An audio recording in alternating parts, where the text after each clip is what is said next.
Bonjour à toutes et à tous, bienvenue sur le podcast CAP Petite Enfance. J'écris mon projet d'accueil de A à Z, épisode 15. Nous sommes effectivement déjà arrivés au 3e chapitre à la partie 2. Je me forme et j'améliore ma pratique professionnelle. À ce stade, le projet d'accueil est très bien avancé. Ce podcast est soutenu par l'association théâtrale Les Ambassadeurs qui propose des ateliers de danse, d'expression, de théâtre ouverts aux adultes comme aux enfants. L'association partage l'Évangile. Vous trouverez les informations des partenaires dans la description du podcast et sur le site lespodcastsdemayangBreton.situ.fr. Je suis Mayang Breton, professionnelle de la petite enfance, future gestalt praticienne pour traiter des questions d'amour et d'estime de soi. Vous écoutez le podcast CAP Petite Enfance, j'écris mon projet d'accueil de A à Z, épisode 15, partie 3, chapitre 2, je me forme et j'améliore ma pratique professionnelle. Afin de continuer votre réflexion, je continue de vous poser des questions et vous pouvez y répondre. Que mettez-vous en place pour pouvoir améliorer votre pratique, par exemple au niveau de l'aménagement chez vous? Y a-t-il des choses que vous avez eu à changer après expérience? Et avez-vous constaté que pour vous ça a été une amélioration? Quelles ont été vos dernières formations pour le métier d'assistant maternel ou de professionnel de la petite enfance? Quels livres avez-vous lus? Avez-vous écouté des conférences, des webinaires autour de la petite enfance? Vous avez droit à un certain nombre d'heures de formation par année. Est-ce que vous avez le projet de participer à une formation dans les mois à venir? Voilà pour les questions. Prenez le temps de réfléchir, de noter ce qui vous vient à l'esprit, de vérifier aussi dans votre carnet de formation.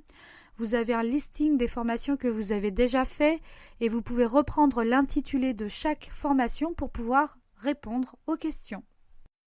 Si vous avez lu des livres sur le thème de la petite enfance, de l'éducation, de la psychologie, des neurosciences qui aident à comprendre l'humain de manière générale, c'est toujours en lien avec l'enfance, donc vous pouvez aussi noter tout cela.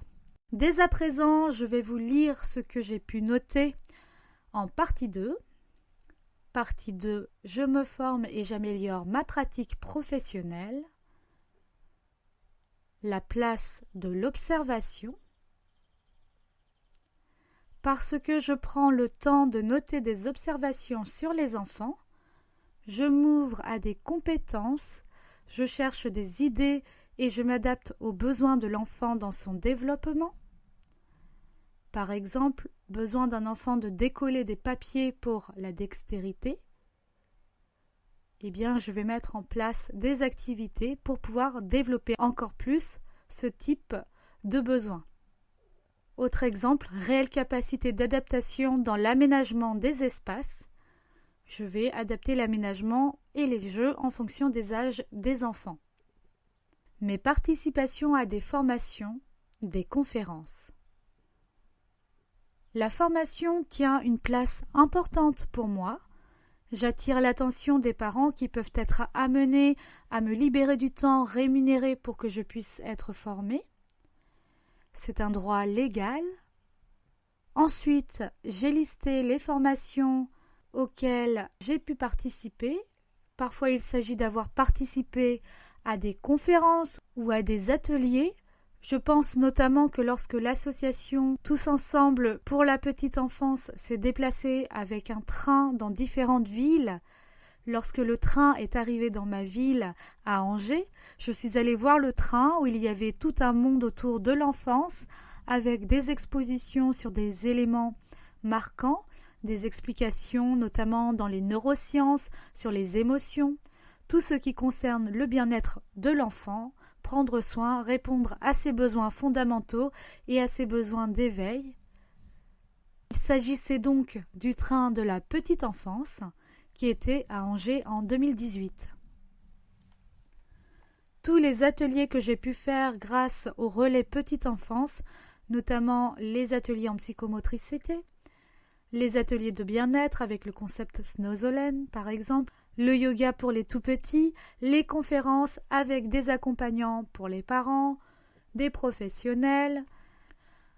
Je vous invite à noter tous ces éléments parce que cela montre votre dynamisme. Vous n'avez pas forcément fait de formation récemment. Peut-être que vous regardez des articles ou même vous regardez des informations dans les réseaux sociaux, d'écouter un podcast sur le thème de la petite enfance, sur le thème du projet d'accueil. Ça, c'est bien une marque comme quoi vous portez de l'intérêt pour votre métier.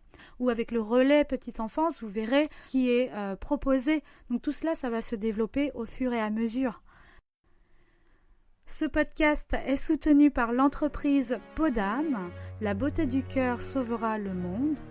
Podam est un institut de soins éthiques pour un retour vers soi et pour harmoniser son aspect extérieur avec sa beauté intérieure.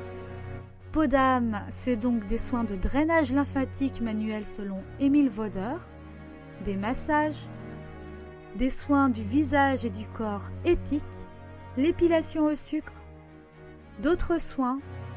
Podam, c'est une forme de slow esthétique plus proche de vous et de votre environnement.